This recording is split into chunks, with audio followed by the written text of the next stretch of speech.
I'm Karen November. And I'm a healthcare assistant at Luther Court. I've got 4 years experience in long-term care and 6 years experience in assisted living. This presentation is just a summary of some of the HeartMath tools. It's by no means an exhaustive deep dive into HeartMath. If you find this information interesting, please check out the HeartMath website. It's just a presentation I put together that covers the key concepts of HeartMath, and so that healthcare workers can leave today's presentation with some actual tools that they can use in their day-to-day life.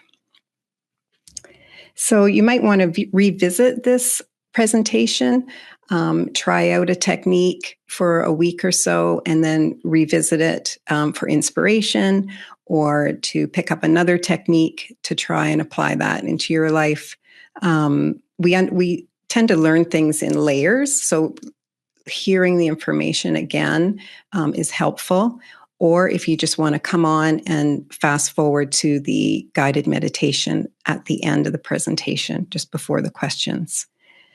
What we're going to learn about today is understanding our innate biological power system. So these tools are going to sound simple because they're intentionally simple, not always easy to implement, but they're very powerful. And with that, I'll get started. First, I'm going to introduce HeartMath, talk about heart coherence and the advantages of heart coherence and the benefits. Then I'll go into the power of our hearts, and then I'll go into the techniques themselves, followed by the meditation. So I think we can all agree life is moving pretty fast these days. So how we manage stress and anxiety, frustration, can easily be the difference between living a good life or an unhealthy one. So I don't need to name all the stressors of today. Most of us are working understaffed. Just turn on the news. It's quite a time we're living in. But stressors cause destabilization in the body. So the sympathetic nervous system gets activated, and that's the nervous system associated with fight, flight, or freeze. That's with the high heart rate and increased cortisol levels, the hormone cortisol. And we've all heard of the studies that the negative impact of cortisol on our bodies. Most of us, unfortunately, in our society have gotten used to living in this state. But the sympathetic nervous system wasn't intended to be lived in. It's intended to get us away from danger and save ourselves, basically. So spending long periods of time in this state is not good for our bodies. And when our emotions are out of balance, our whole view of life is distorted. I'm sure everyone's had that experience of something going wrong, and then you start looking through life through that lens, and suddenly everything's going wrong in your life. So what HeartMath techniques promote is an inner state of stability that we can return to again and again when life becomes loud and overwhelming.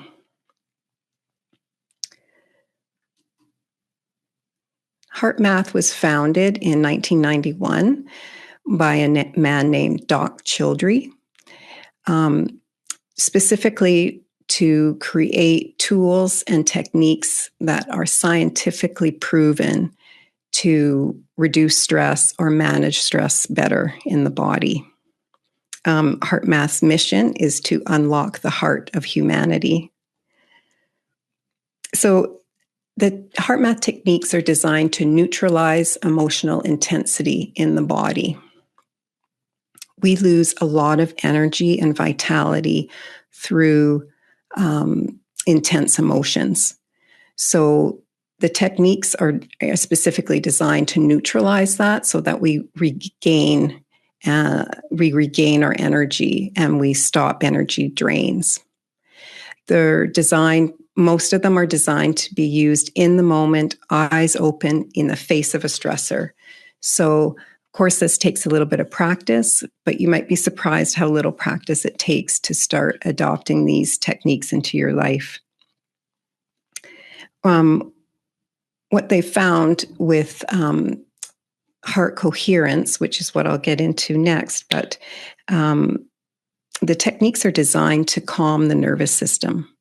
But it's so much more than that. It's efficient use of energy for the cardiovascular system. It operates more efficiently. The hormones are more able to be balanced, and the immune system is strengthened. So, in other words, it's optimal functioning of all the systems of the body. So, using these techniques, we're actually changing our physiology from the inside out to become more resilient to stressors. We're actually shifting our locus of control from external to internal. And what I mean by that is having an external locus of control means that it feels like your environment or life is happening to you, and you are just unconsciously reacting to different things that happen in your life. When you start to have an internal locus of control, you realize the power that you have to manage your own inner state, so that you're actually choosing how to respond to stressors rather than unconsciously reacting. So an internal power translates into vitality and resiliency.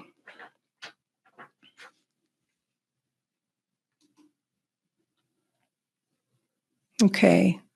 Heart coherence. Some of you may have heard of heart coherence. It's becoming more popular now, I've noticed, out on YouTube and things like that. But here's a definition. Heart coherence is an optimal state in which the heart, brain, and emotions are aligned. This creates an expanded perception and choice in the moment. So there's a few benefits I've listed. Again, this is all scientifically proven. So it increases clarity of thought, increases calmness, our ability to focus improves, quality of sleep improves, and there's more ease in decision making. It also decreases anxiety, fatigue, and depression. And it creates a sense of well-being and allows access to our authentic nature. Now, who doesn't want that, right? So coherence, let's look at that. Coherence always implies order, harmony, efficient use of energy. So physiologically, it's an optimal state where the heart and brain work together and produce a cascade of neural and biochemical events that affect virtually every organ of our body. Sustaining heart coherence accumulates in the body, just like stress does. We know stress accumulates and over time has a real impact on the body. Well, heart coherence accumulates in the body. So you can think of it as our bodies as a battery that can hold energy. It regenerates mental, emotional, and physical systems. It lessens the energy drains from intense emotions.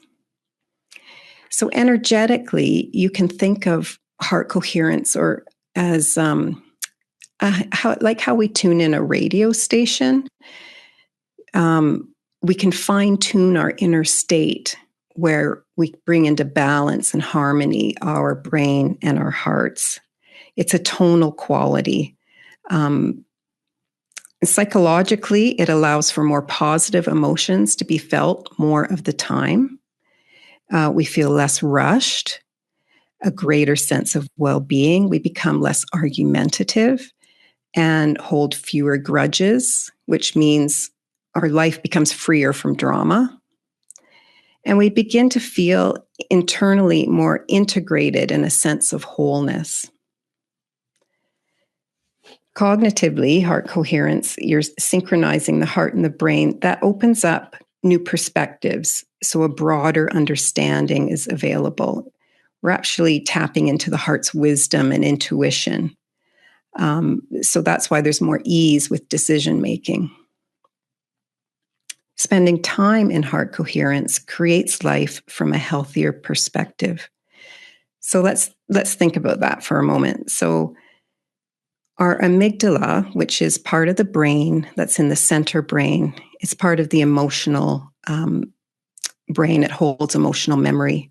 It is constantly scanning the heart rate variability, and that is the space between the heartbeats. There's a lot of information in there for the amygdala. And the amygdala is looking for what's familiar, what's not familiar. It's looking for perceived threats. It's the interface between our emotions and cognitive functioning. So when we're stressed, the amygdala picks up danger and will activate the sympathetic nervous system. Again, that's the fight or flight system. And that shuts down our prefrontal cortex. That's why when you have intense emotions, you can't think very clearly because your body's getting ready to do something to survive. So when we consciously start to regulate our emotions, we can experience life differently because we create calmer heart rhythms, which activates the parasympathetic nervous system. That's the rest, repair, digest. So that keeps our prefrontal cortex online. So we still have access to our higher functioning thinking, maneuvering complex social behaviors. The decisions we make are impacted because we're still able to keep online our prefrontal cortex. And that means we can have a space between the stressor and how we choose to respond, rather than activating the sympathetic nervous system, feeling like life is happening to you and unconsciously reacting to the stressor. So by activating a calmer heart rhythm, we're actually able to choose our response. That's that internal locus of control again. And when we're able to have that moment of choice, we are able to come from how we want to be in the world. And most people want to be happy and make other people happy. So we become the best version of ourselves, in other words. So by slowing the heart rate and keeping our prefrontal cortex online, keeping the amygdala not perceiving a threat, then we can choose how we want to respond. And when we do this, the world starts to respond differently to us. We begin to feel more alive. We feel more engaged with life. We begin to flow with authentic aliveness. So I do want to mention here, all of us have tried the breathing techniques of, we've heard if you get stressed, just breathe. And to me, that means slow the breath down, slow the breath. Or if you get really angry, count to 10. And so those exercises do also create a space between the stressor and the reaction or response. However, coming into heart coherence, there's more to it than just a breathing exercise. So we will get into that. There's a formula to get into heart coherence. And that's what we'll talk about a little bit further on here. But first, I want to talk about the power of the heart. So because the heart produces an electrical current, it creates a magnetic field, as does the brain. So the brain's magnetic field extends about an inch beyond our skull. The heart's magnetic field, however, can be measured up to 3 feet beyond our body, in 360 all around us. The heart is 60 times, the electrical field of the heart is 60 times greater than that of the brain. So we call this extension of the heart, the electromagnetic field of the heart, that's called our personal energy field. And it's full of emotional information, our attitudes, our thoughts. We don't just stop at our skin. We're not just bags of bone and skin. We science shows that we extend beyond. And our culture has had us primarily live from our mind, thinking that the brain is running the show. But in fact, it's the heart. The heart is the first to develop in the womb. If you ask a child from around the globe at different times through history to current day, you say, "Where are you? Who are you?" The child will put their hand on their chest and say, and bang it and say, "I'm me, I'm here." They're pointing to their heart. Same with literature from ancient times right through to today. If you're making a major life decision, what are the sayings? What does your heart say? Follow your heart. Just put your heart into it. Well, now science is actually saying, yes, the heart is the powerhouse. It's not the brain. So I find all that very exciting.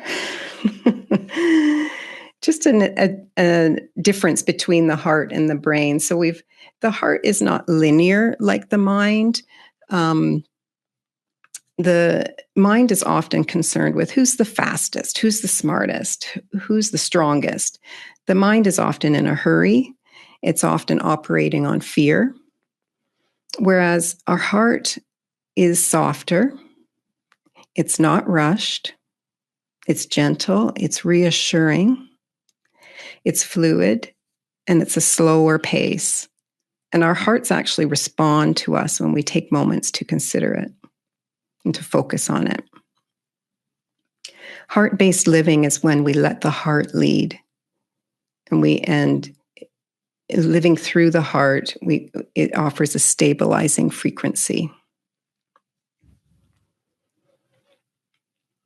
Okay, I'm just going to go to the next slide here. So let's experience what it's like to go into the heart.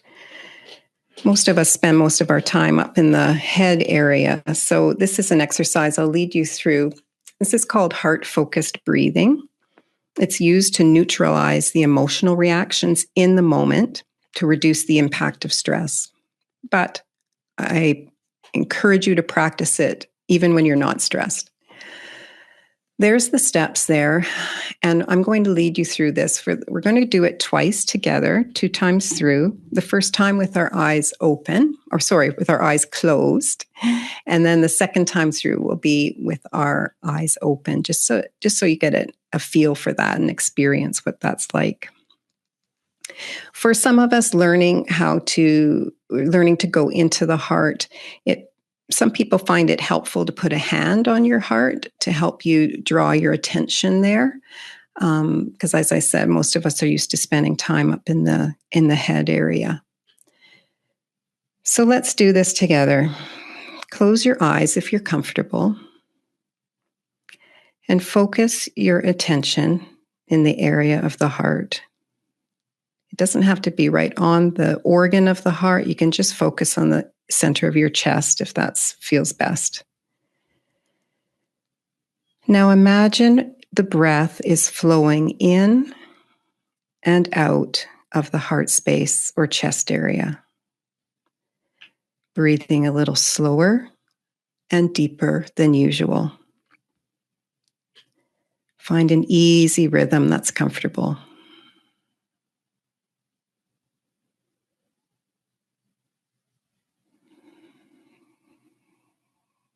So keeping your focus in the area of the heart, imagine the breath is flowing in and out of the heart space or chest area. Breathing a little slower and deeper than usual, but a nice comfortable rhythm.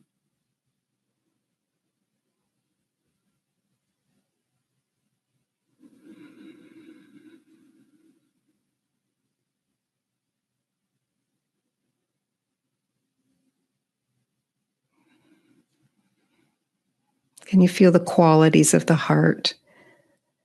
Quiet, gentle, not hurried, spacious, simplicity, inner kindness. When you're ready, you can open your eyes.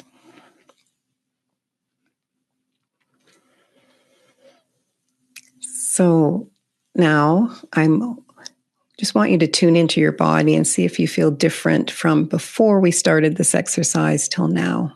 I know I do. Okay, so now we're going to try this again, but with our eyes open. So you can look at the beautiful picture on your screen, you can look down at your pant leg or at something on your desk, but just keep your eyes in a soft focus and focus your attention in the area of the heart. Imagine the breath is flowing in and out of the heart space or chest area. Breathing a little slower and deeper than usual. Find an easy, comfortable rhythm.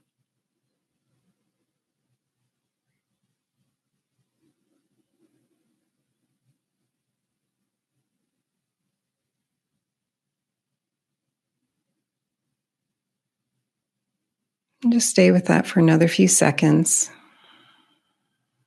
All your awareness is in the center of your chest.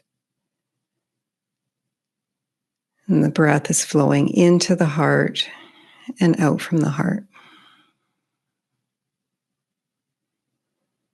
And your breath is nice and slow.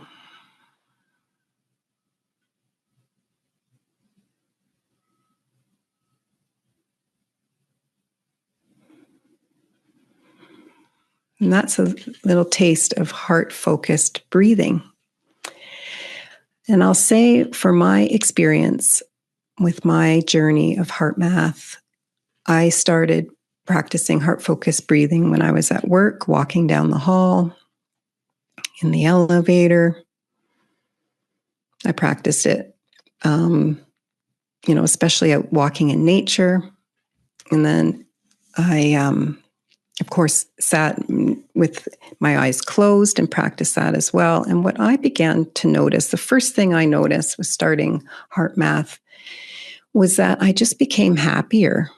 I'd be at work and pulled in many directions, as we are as caregivers. And I would get, in the past, I would just get grumpy. I would go through the rest of my shift just kind of feeling grumpy. And what I noticed immediately with the heart-focused breathing was I just became happier. I felt more in the flow and just calmer as I moved through my day. So I encourage you to practice. It's a simple technique, but it will change everything. Bringing that awareness down to the heart center. Imagine the breath flowing in and out through the heart and slowing the breath down so it's slower and deeper than usual. And all the HeartMath techniques begin with heart-focused breathing. Okay, so before I get into the other techniques, I just want to talk about compassionate latitude. So as we're building an inner stability, we can have greater access to compassion for ourselves, but also for others.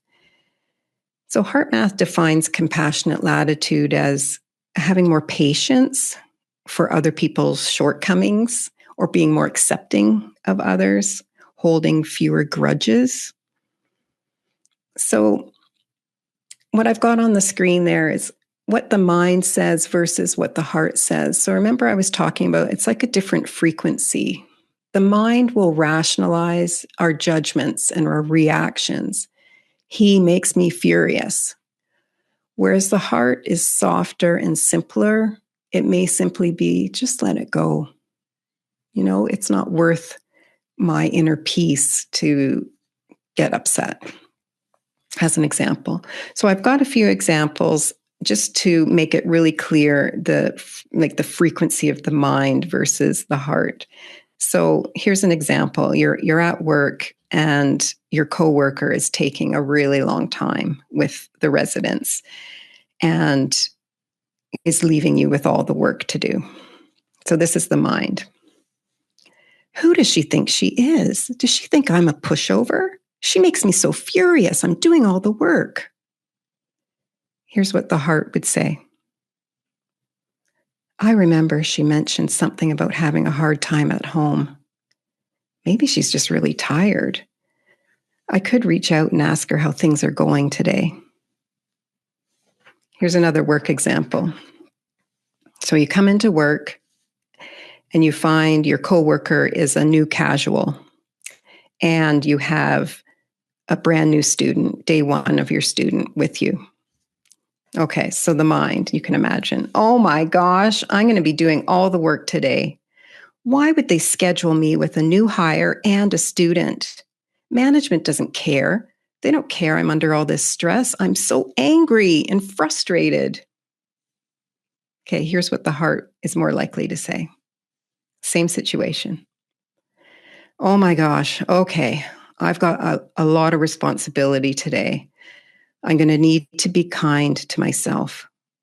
I'm going to allow myself to slow down to keep my head about me. I'm not good to my coworkers or my residents if I'm angry all shift. Healthcare is going through a crisis, and there's going to be days like this. The best thing I can do is take care of my internal state. So I'm not saying it's always going to be this easy, but I'm just wanting to draw a clear understanding of the different frequencies, right? You can imagine carrying out the rest of your shift angry or taking care of yourself, right? When we're angry, we tend to see more things that make us angry. It's not setting you up for a very good day. Here's a traffic example we can all relate to. Okay, so this is the mind. We're stopping again. When are they going to widen this road? I just want to get home. I've had a long day. This totally sucks. Nobody better cut in front of me. Okay, here's what the mind will say. We're stopping again. May as well turn on the radio. I sure am enjoying this sunshine. I wonder what I'll plant in the front garden this year. See, two totally different frequencies. So I've got a picture up there of a healthcare team. So I just wanted to make a note about the research that HeartMath has done regarding heart coherence and how it impacts other people. So the research shows that when an individual is trained in heart coherence and they radiate that out, the hearts around them start to become more coherent. They don't even have to be conscious of it. Can you imagine a workplace where a number of people choose heart coherence over dysregulation? Like what impact that would have on the team? I can, and it gets me excited. I'm reminded of a call I had just a few days ago. I was on the phone with HeartMath because I'm signed up for some more training. And so I was having a lovely conversation with the woman, and it came time for me to give her my credit card. Well, and I couldn't find it. So I started looking through old purses. I started looking through my coat pockets. I started looking through the kitchen. Where did I leave my credit card? And she said she could feel the stress, right, rising. And she said, do you want to get coherent? And I said, yes, I do. So the phone went dead. We both just did our own thing for about, I don't know, 30, 60 seconds. Like I'm not talking a long time here. It was relatively short. And once I got coherent, I knew I had already taken the credit card out of my wallet. So I went back to my desk, picked up a file, and there was the credit card underneath. But my immediate thought was, wow, wouldn't that be something if we worked for a team? Like that's where I want to work, is where somebody feels it's getting a bit stressful and says, hey, do you want to just take a moment to get coherent? And we all just take a moment and then go on with the rest of the shift from there, from that space, that empowered space, that calmer inner state. It would change everything. Okay, so realizing our thoughts, feelings, and attitudes are frequencies that can be changed, we can choose our emotional state with the conscious use of our breath, our focus, and our feelings. That's basically the formula. The use of the breath, where we put our focus, and what feeling we call up. So this is called the attitude breathing technique. And as it says, it's to shift a recurring lower vibrational attitude to a higher, more helpful attitude. You can do this with your eyes open or closed, and the steps are there on the screen. So what I'd like you to do is think of a challenge you've had within the last few days or week. Think of something like a conversation or an incident or something, a situation that's left you feeling unsettled. And name that feeling. Like, did it make you frustrated? Did it make you angry? So consider that now. And then think of what you'd want to shift that into, like a more helpful attitude or a more helpful emotion for you. It might be frustration to calm, or insecure to confident, or overthinking to empowerment, regretful to acceptance. So if you want, go ahead and put that in the chat.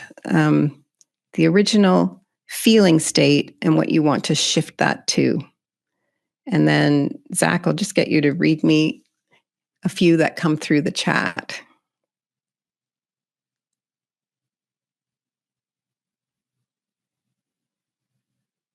Are you there, Zach? I'm here, Karen. Okay, so we've great. got one comment that went from anger to calm. Okay, great. Frustration to hopefulness, Yeah. Panic to confident. Confusion to awareness. This is awesome. Those are great examples. Thank you. And annoyed to hopeful. Thank you, everyone. Thank you, everybody. So I'm going to lead you through this exercise. So just take a moment to feel into that first emotion, the one you're wanting to shift. Feel into the frustration or the confusion. Just feel it in your body again, how that made you feel. So we've already done step one. We've identified the feeling and what we would rather be feeling or what we want to shift to. So now close your eyes if you're comfortable and focus your attention in the area of the heart. You may want to put a hand there. Imagine your breath is flowing in and out of your heart or chest area, breathing a little slower and deeper than usual. Just find an easy rhythm that's comfortable.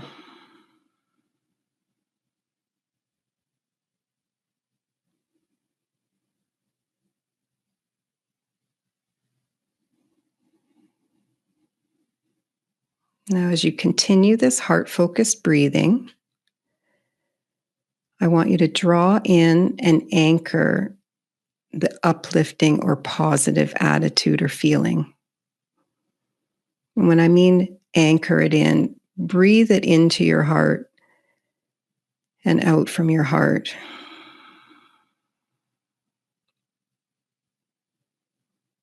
And feel the new feeling in the cells of your body as you continue to heart focus breathe.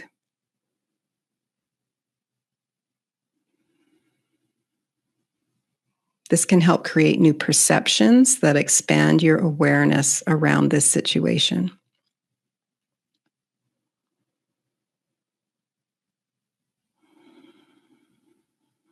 And you just stay with it until you feel a shift.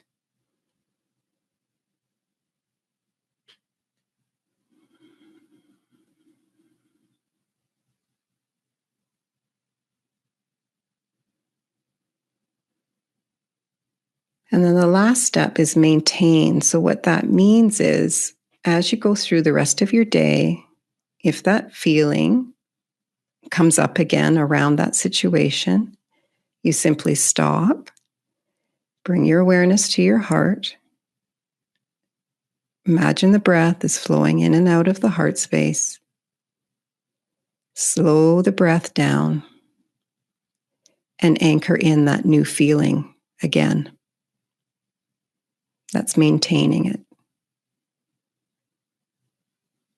Can I get a thumbs up for people who felt a shift there?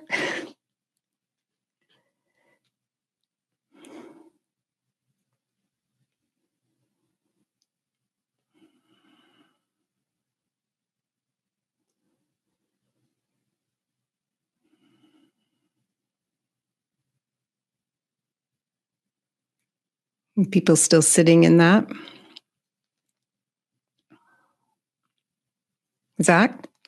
We got a few thumbs up in the chat, Karen. So good job. That's so great. That's great, you guys. See how it doesn't take long. It just takes a bit of practice and just trusting that you can shift.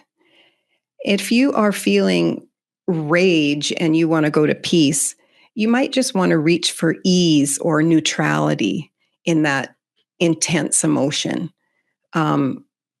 Sometimes just reaching for ease, if you don't even know, you just know you're upset, you can just calm, slow the breath down, bring the awareness to the center of the chest. Imagine the breath flowing in and out through the heart, and breathe in ease or calm. There's different ways to use this technique. You can use it to reinforce positive and regenerative emotions. So, for instance, when I'm in nature and I've got the sun on my face and I'm looking at mountains, I'm connecting with the trees, I will take a moment to go into my heart space and I breathe in that sense of awe and I breathe it out and I anchor that sense of awe in my body through the breath and through the focus on the heart. Because remember, I said all of this adds up. Heart coherence adds up in the body, so that when we are in the face of a stressor, our body knows where to go to establish that inner stability. If I'm out with friends or having fun with my family or a loving moment with my daughter, I'll breathe that into my heart as well. So that's reinforcing those positive regenerative emotions. Another way to use this technique is to preset the frequency of a meeting, say something you're about to do that you've got some apprehension around or some nerves around, and you can imagine you in that meeting or at that event that's going to make you nervous, and breathe in calm into it. You can bet I was presetting my frequency for this presentation today, and to one of fun and relaxed and clarity. I was breathing those in for this presentation, and it really helps. Okay, so that's the attitude breathing technique. Another technique, for HeartMath technique, is the heart lock-in. And this is where you actually maintain heart coherence for a longer period of time, like sitting in a meditation. And that's what the meditation will be at the end of this presentation. So what HeartMath has found is that we can reset neural patterns to create a healthier emotional baseline. So often repeated thoughts, emotions, attitudes, and behaviors will establish themselves psychologically, emotionally, and behaviorally. They become our baselines or familiar ways of being in the world.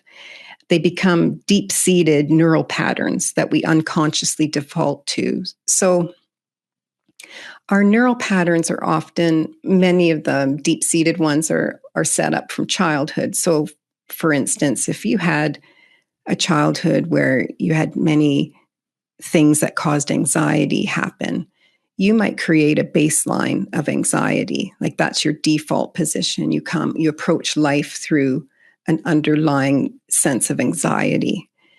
So what HeartMath has proved is that we can shift those. And for myself, this has been life-changing. I was a chronic worrier. If I wasn't worried about something, I was looking for something to worry about. And that has shifted for me in a matter of a few months, maybe. And that's been a game changer. The other major shift I've had is the insecurity. I had major insecurity around authority figures, and I didn't realize how much that was holding me back in life until it just kind of melted away. I would breathe in neutrality whenever I would feel worried or insecure. I would breathe in neutrality and of course spending time in the heart lock-in. Like I'm talking even 5 minutes a day for several weeks. Doesn't have to be every single day, but like I said, you're changing your physiology from the inside out.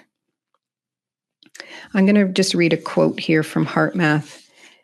Activating and sustaining coherence trains the nervous system to a new normal where calm, composure, confidence, and patience becomes the new baseline. Building a new baseline is similar to downloading a new operating system on your computer. In practical terms, it means that things that once triggered you don't bother you anymore or as easily. You operate from a new baseline. You also may find you have more energy and that you flow through your day, handling what comes up with greater ease. The heart lock-in technique also can help you make a deeper connection with your heart, where you can experience things such as expanded awareness, a sense of connection with others, and the richer textures that reside in your heart. So people I've worked with, many of them have reported feeling a stronger connection with their authentic self, taking more time to connect more consciously with their heart. We're actually connecting with a familiar part of ourselves. It's our true self. It's a sense of coming home. We feel more integrated, aligned, a greater sense of aliveness. And I have to say, this is rather liberating and empowering, that internal locus of control, rather than just unconsciously reacting or being stuck in our habitual ways of being, habitual emotions, habitual attitudes. These can be shifted. So you'll get a taste of that if you stick around for the guided meditation. But first, I wanted to just talk a bit about how coherence attracts coherence. So our hearts act as broadcasters, and our nervous systems act as antenna, picking up what other electromagnetic fields are broadcasting. So we can ask ourselves, what am I feeding the field? Am I feeding the field my anxiety, or am I feeding the field a calm internal state, or a loving presence, or compassion? It's just physics of magnetic resonance that we would pick up other people's electromagnetic field. Can you imagine a world where more and more of humanity adopted HeartMath techniques, where they connect with their hearts daily, calling on their innate wisdom to bring about new perspectives, letting our hearts lead, prioritizing a healthy inner connection and how that would impact our outer connection with others? And they don't even have to be aware of it. Like, we could be heart coherent, but the other person's heart just starts to resonate with that coherence. I personally think this is the answer to the chaos we find ourselves in on the planet. If we can broadcast our inner stability, just imagine the impact that would have in our communities, in our workplaces, in our families. Okay, I think we're ready to move into our time of this time of guided meditation. I did put the steps up there for the heart lock-in. So I'm going to lead you through all of this, but just to review, it's heart-focused breathing, which you've experienced now, and then activating and sustaining a good feeling, and then radiating that out. How simple and yet profound, very potent tool. So if you are revisiting this as a recording, you might want to put on some lovely music in the background. I personally like chimes and crystal bowls, or you can go onto Spotify or Apple and just do a search for Hertz music, HERTZ, and that can be a great accompaniment to this meditation. So make sure you're in a space where you're not going to be interrupted, and make sure your phone is off, and take a moment to get comfortable in your chair. And close your eyes if you're comfortable. And let that be a signal that you're about to move into a different state of awareness. And take a deep breath in and out. And I invite you to slow the breath down so that it's slower and deeper than usual. Just find a comfortable rhythm for you. And set aside any mental chatter and concerns just for the next few minutes. Just let them go for this short time. With every inhale, breathe in calm.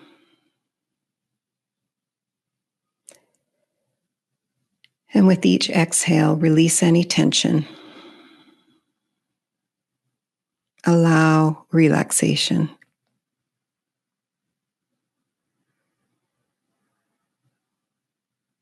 Notice your body relax, and allow the mind to relax.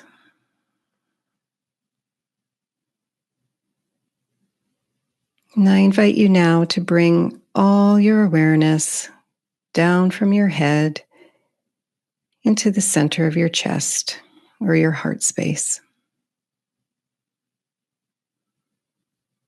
Imagine all the energy from your mind is gently flowing down to your heart. Allow the breath to guide this process.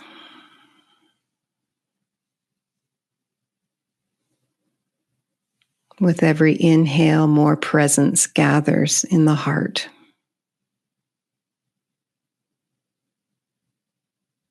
Feeling a nice, comfortable rhythm in your breathing. It is safe here to relax.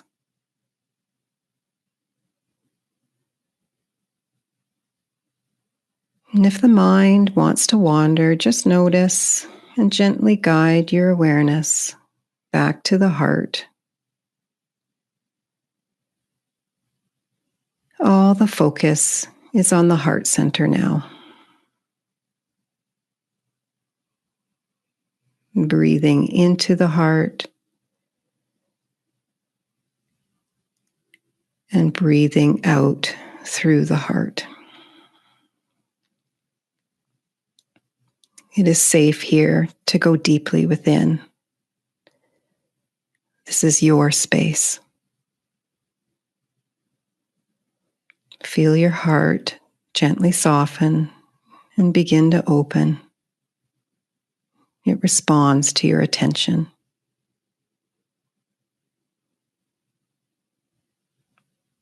Make a sincere attempt now to call up an emotion of care or appreciation.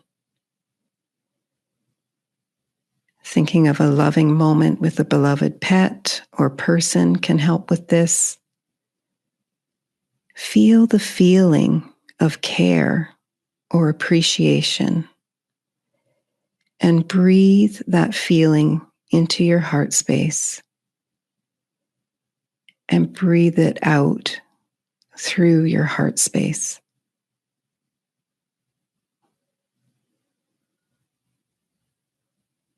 Loving kindness, gratitude, care. Your heart delights in these loving, compassionate emotions.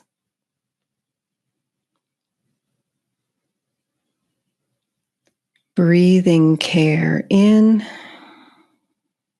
and breathing care out. In ever widening circles, like a pebble in a pond, it ripples outwards from your heart. Let it expand and emanate all around you in all directions.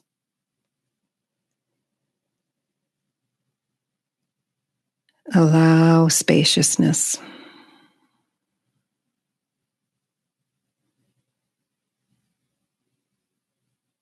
Immerse yourself fully in this kind, gentle, loving sensation. Staying with the heart-focused breathing, expanding out into your personal energy field.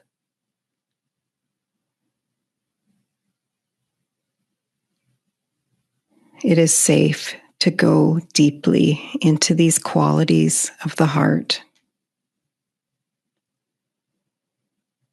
It is safe to expand through your heart space. This is your space.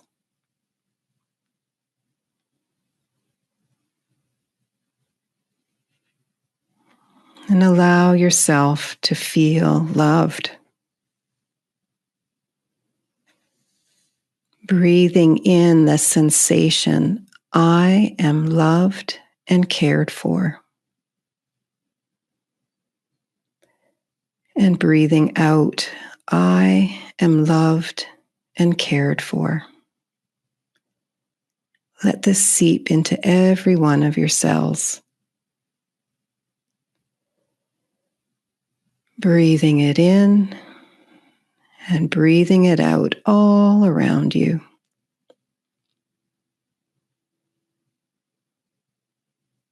Feeling the spaciousness, the simplicity of the heart, the gentle inner kindness.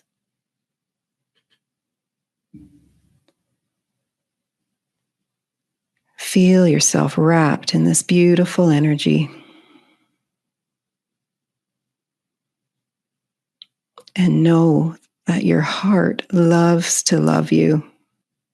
Allow it in. Immerse yourself in the love that you are. Breathing into the heart and out from the heart. You are safe. You are loved.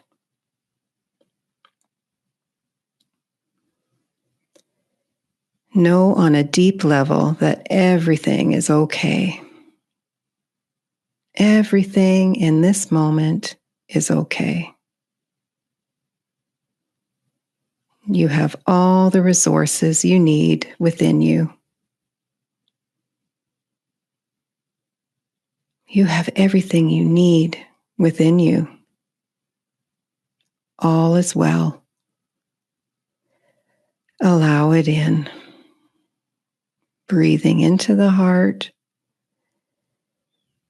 and breathing that out through the heart.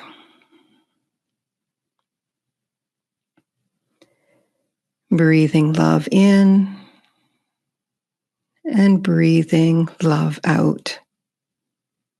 Safe and comfortable. expanding beyond your body, filling up your entire personal energy field. And know that all of this is you.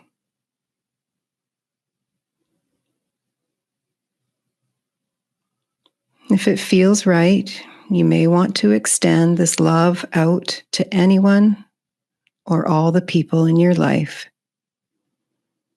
or the whole world. Use the comfortable rhythm of your breath to do so now. Visualize your love flowing to them gently and easily.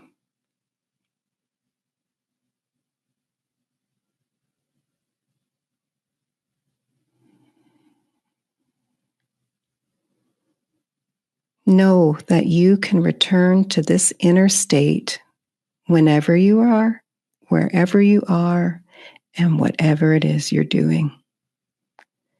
Simply by focusing on the heart, slowing the breath, and feeling good. As we get ready to close our time of meditation, you may want to take a moment to extend gratitude to your heart for this peaceful time. Become aware of the room, this time, this place. You may want to wiggle your toes and fingers. And gently and slowly, whenever you're ready, open your eyes.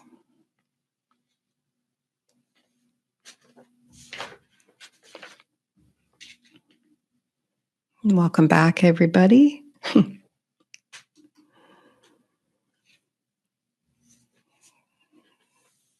So, the HeartMath techniques are intentionally simple, but practice does make all the difference. So, can you commit to 5 to 10 minutes a day to connect with your heart? Maybe start with heart-focused breathing and you just focus on that for a week and then return to the video and narrow in on the attitude breathing technique and try that out for a number of days. Or like I said, just skip down to the meditation we just had. There's the HeartMath website on the screen. And in closing, I just want to say heart coherence regulates the nervous system while synchronizing the heart and the brain to expand our perception. And when we open out and open beyond our small perceptions, we're able to hold a broader perspective, a certain caring space or a loving presence. And that unlocks our own innate intelligence. We are so powerful. So let's tap into our power to create peace and stability in our lives and in the world. Thanks, everybody.